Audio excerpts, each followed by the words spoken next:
And now we're going to have a fireside chat here on stage. Right. About, there will be no fire, though. There will be no fire. Oh, no. But there are threats. That's the point. There are threats, cyber threats to be particular. And we all know them. And we also know that there's an increasing number of cyber threats. And they're physical and mental. That's the point. Threats, right? We're getting mental now. Not only physical, but we're getting mental. And we're having a look into the future, which I think is very exciting. So, ladies and gentlemen, bring your hands together. For she who must not be named right now, but she sees things that others are hiding, and two gentlemen from the DGC, Dino Huber and Andreas Pankow.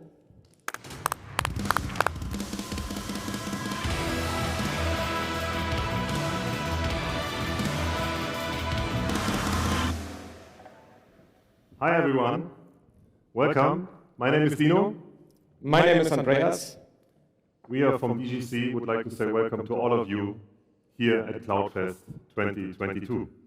But DGC, in a nutshell maybe, we are a cyber security service provider. Actually, we are working in Europe, in Germany and Switzerland, and also in Abu Dhabi. And we are here today to provide you some information. According to the World Economic Forum, cyber attacks will be the #2 threat to society in the upcoming decade. Today, we want to approach the topic from a different angle for all of us. We live in a digital world. All of us obviously work in a digital world. But we've taken the decision to approach the topic from the analog world. Yes, and if we talk about analog world, we thought about to invite a special guest to be able to provide you more information about the analog world. Please welcome Suzanne. Merci. Hi there.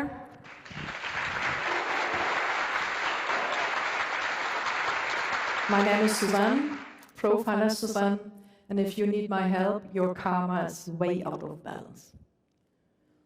But what's in balance these days? And a profiler, what does that mean anyway?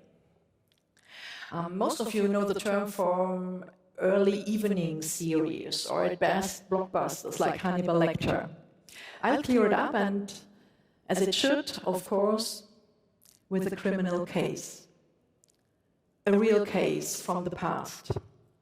So, a call goes to the office. Children have found probably a body near the Dutch border in a wooded area.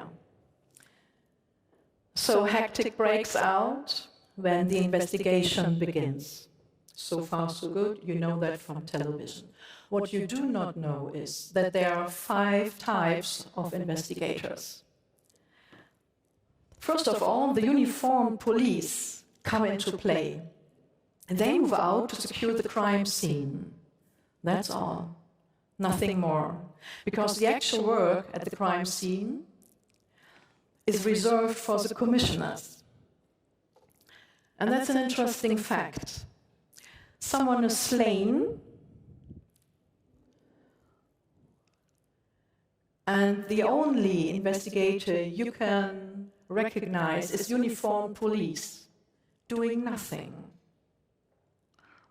just securing the crime scene.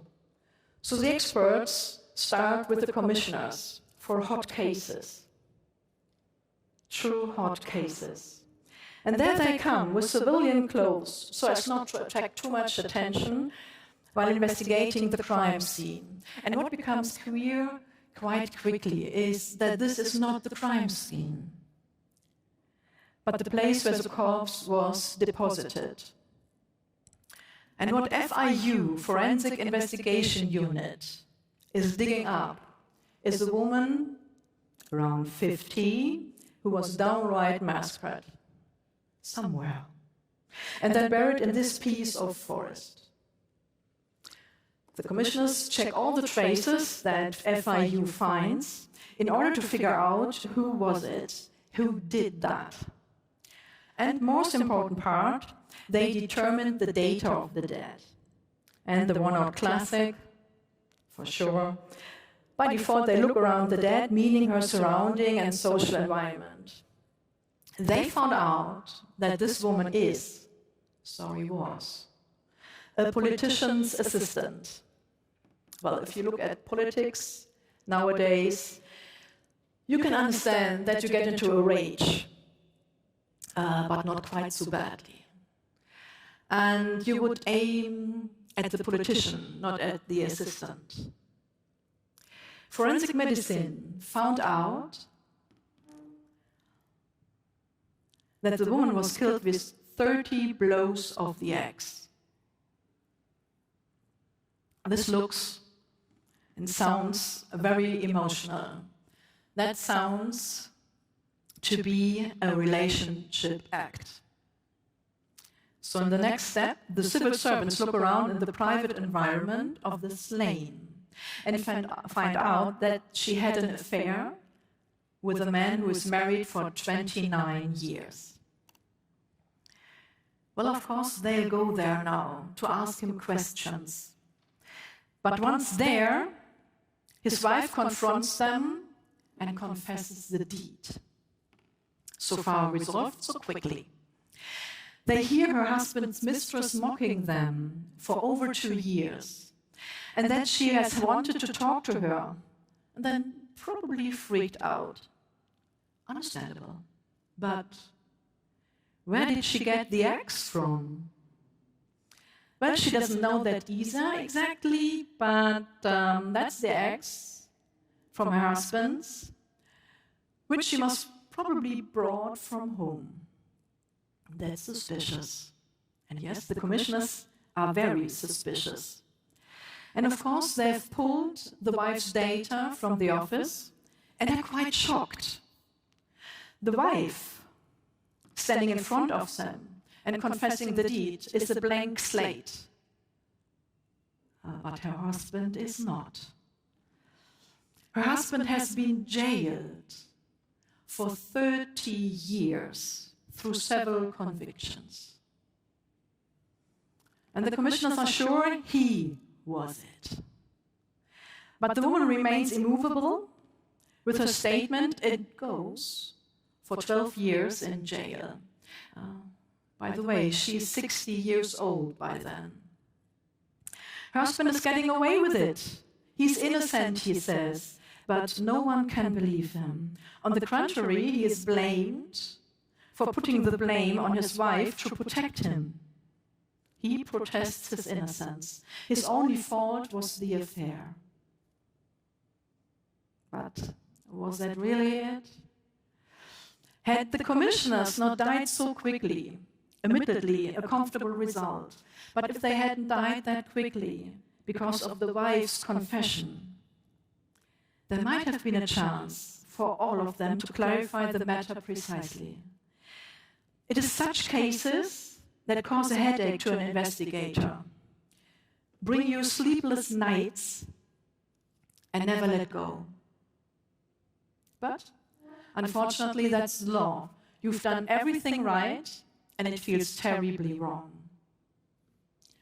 Well, who the hell could turn wrong into right? There are 3 of them: case analyzer, operative analyzer, and system analyzer. We would have a very good chance of completely neutral clarification of the case with the case analysts. But they only come into play when the commissioners have already gambled away all their investigative approaches without coming to a goal. So the case analyst is basically the commissioner's admission that they couldn't do their job here, for whatever reason. It could also be said that the case analyst is a natural enemy of any inspector's confidence. He or she, so to speak, is a criminological special task force. A case analyst would not have allowed himself to be distracted from the scene of the crime, not that quickly. Would not have allowed himself to be relied on well-worn tracks. Relationship act and so on. His job is to think on a larger scale in order to understand who escalated and why. And the first thing he would have done would be to switch perspective away from the perpetrator to the victim. It would have been examined thoroughly. What can be found out about the victim in order to investigate in all directions, private and professional life. First, the victim was a politician's secretary and had a very clear reputation in her office of slandering her colleagues, probably also competitions, with bitter rumors. And the politician himself said that she blackmailed him, so maybe the axe blows didn't strike an innocent one. Second, the victim was a loved one, the loved of, the husband of the confessing perpetrator, and was described by the couple's neighbors as an assaulting, malicious person who hung the used underpants of herself and the man on the wife's doorknobs. So maybe the ex didn't strike an innocent one. And third, the victim was also known in the pubs in the area and was described by the innkeepers as unpleasantly promiscuous. A person who gentlemen liked to endure. So had she possibly provoked the act? Armed with this knowledge, the case analyst knows that he needs another specialist, the operational analyst, because there's far too much evil here to end well. And yes, in fact, this other profession could have brought more clarification to the investigations. The operative analyst is a specialist in the investigations of escalation and typically works as an investigator for intelligence services, primarily in the area of counterterrorism. And well, you can really say that it feels like terror when you find your beloved used underwear on your doorstep for 2 years. And yes, 30 blows with the axe is a very good escalation at first glance. So the operational analyst would first have looked for warning signs in the biography of everyone involved. And what you see here is another change of perspective, away from the individual towards the group, away from the now and here to the biography. The operational analyst zooms out from the narrow perspective of the previous investigators. He seeks the bigger picture in order to understand what and who has contributed to it. Because he knows that every escalation leads to further reactions, unless someone intervenes. Someone who is mature enough to understand that violence never ever ends with violence, but always escalates. In other words, the operational analyst is always switched on when you understand that there is more to come than you think you can currently see on the surface.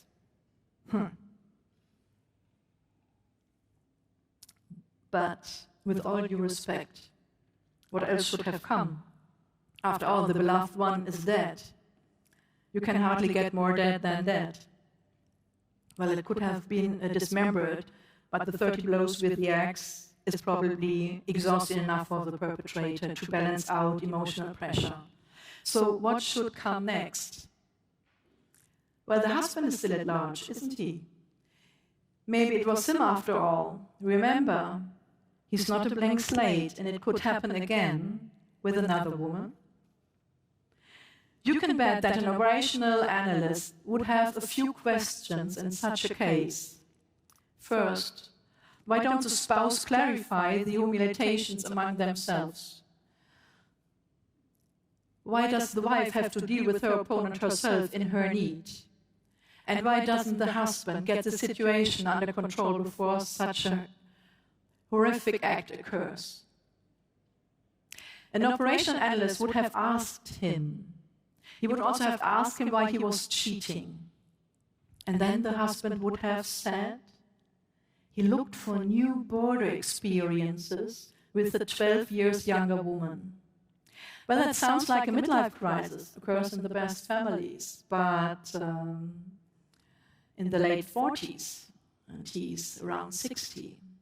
And doesn't he have already enough borderline experience with his 30 years in jail? Obviously, the rehabilitation in jail has brought nothing. I mean, how could it? How can you believe that locking away promotes integration? Common sense tells you that it can't work. But what now? We have come across a glaring weaving error in the system. That's too big, even for an operational analyst. Now he delivers his findings to the system analyst, the profiler. And here we are, this is me, a profiler. We profilers don't look for the straight answer. Who was it? Now. We are looking for the system conditions that made it possible for something like this to happen in the first place. I mean, perpetrator or not, it's not normal to walk around with an axe. But victim or not, it is normal for a person who misbehaves to escalate further and further. In this case, the escalation went up to a catastrophe. And let me assure you, this case is a real catastrophe and not a crisis. It is important to acknowledge the severity of the situation, otherwise no solution can be found. And it will happen again and again and again and again. With the same perpetrator or with other offenders, it will happen again. Real disaster doesn't come up overnight. You build up. And a lot must go wrong for such a huge disaster to happen. In fact, for a real disaster, glaring defects must exist at the same level on three. At the same defect must exist at the same time on three levels. These defects are like holes through which a case simply falls. And let me show you. Each and every one of these defects, of these holes, is due to one single cause: the lack of responsibility. Everyone is preoccupied with their own ego instead of their mutual success. Let's decline it. The individual level. Well, yes, none of them is a model student, and yet they try to master their life. But time and again it becomes clear that they cannot do it individually as they are, and alone as they try. And the next level, the organizational, environmental level, their social environment notices repeatedly and repeatedly that there is a lot going wrong. They all talk about it among themselves, but not with those who need support, as the wife, or straightening, as the husband. Everyone is blaspheming, nobody intervenes. No concerned neighbors, no resolute innkeepers, no responsible manager. Which leads to the system level. The system in this case is the state, which only reacts when it's too late. The state, in its embodiment of the investigators, only react when the deed is already done. Is that what support looks like? Then not come until someone has been buried dead? Yes, authorities say we are not responsible to take action until the deed is done. If we would act like this in commerce, all would be collapsed. And the single cause, again, the linchpin, is responsibility. And if one single individual is lacking responsibility, we have under protection of those who should have our support, and an overprotection of the ego, of this embodiment of lacking responsibility. So the linchpin responsibility becomes a linchpin ego. And thank you, Suzanne. Now let's investigate cyber crime a bit further. On the screen, you see the 9 most common cyber attacks in the world. If you look at those 9, and not going into detail, malware represents 31% of all cyber attacks, followed by phishing mails representing 18% of cyber attacks. we come to the level of the corporations. How do companies deal with that topic? Well, statistics show a very scary number. 33% still don't know what to do if they become victim of a cyber attack. 21% of the companies think they are secure. 25% still don't have a reaction plan when they become a victim of a cyber attack. And 40% think they are very well protected. Scary numbers on a corporate level. What does that mean to the system level? Well, if we show at the numbers from 2021, the global damage of cybercrime totaled up to $6 trillion or $190,000 per second.